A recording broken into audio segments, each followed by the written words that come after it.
আলপনা দেওয়ার প্রতিযোগিতা হচ্ছে মহারাজ। কি মনে হচ্ছে কে জিতবে?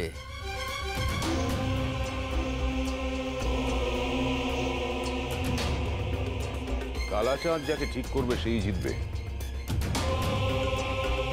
কালাচাঁদ না মহারাজ, শম্ভু যাকে ঠিক করবে সেই জিতবে।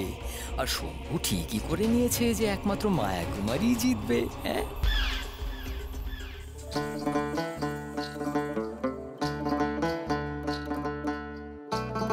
এত সুন্দর আলপনা, অসামান্য। যেমন রন্ধন, তেমনি হাতের কাজ, তেমনি অস্ত্র চালনা।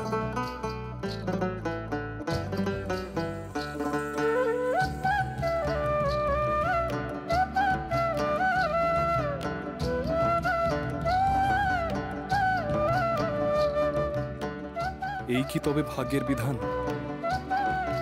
আমি তো এই বধূ নির্বাচন প্রথাকে মানতেই চাইনি। বাবার পছন্দ রাজকুমারীকে রাজনৈতিক সুবিধার জন্য বিবাহ করতে চাইনি, কিন্তু উর্মিমালা এসে আমার সব চিন্তা ভাবনাকে ওলট পালট করে দিল। কেন জানি না মনে হচ্ছে আমার আর উর্মিমালার জীবন যেন একই সূত্রে গাঁথা।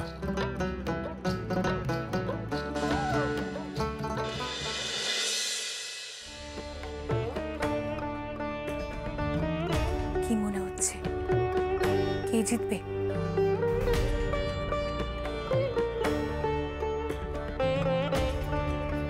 কালাচাঁদই ঠিক করে দেবেন মেজো কে জিতবে। কিন্তু যাই বলো, আমার মন বলছে উর্মিমালাই জিতবে। কি সুন্দর আলপনা আঁকছে দেখো। অত সহজ না মেজদি, দাদার মায়া কুমারী আছে যে, ছেড়ে কথা বলবে না। এবার কি হবে? এবার ওই মায়া কুমারীর পালা। চুনি এগিয়ে যা।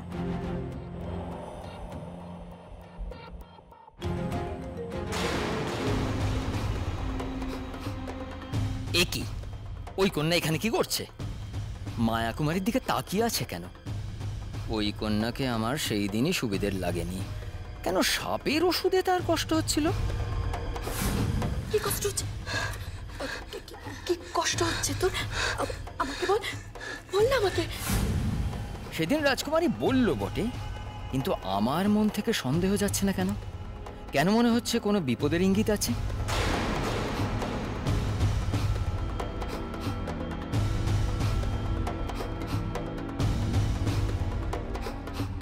মায়া কুমারী, শুনতে পাচ্ছ?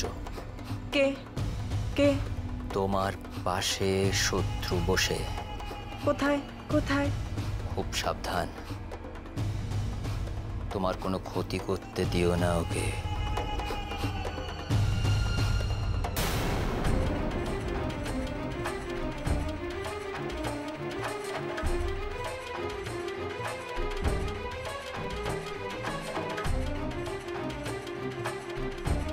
ও কি বুঝে গেল আমি কি করতে যাচ্ছিলাম?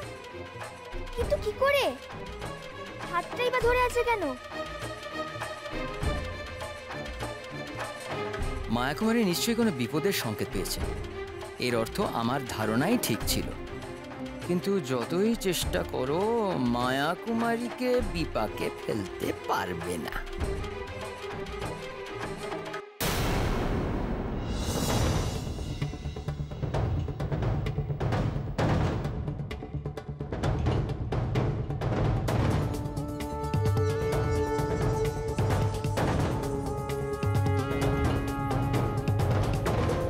মায়া কুমারীকে সর্বগুণে পরিপূর্ণ করে সৃষ্টি করেছে। কি অপূর্ব আলপনা দিচ্ছে।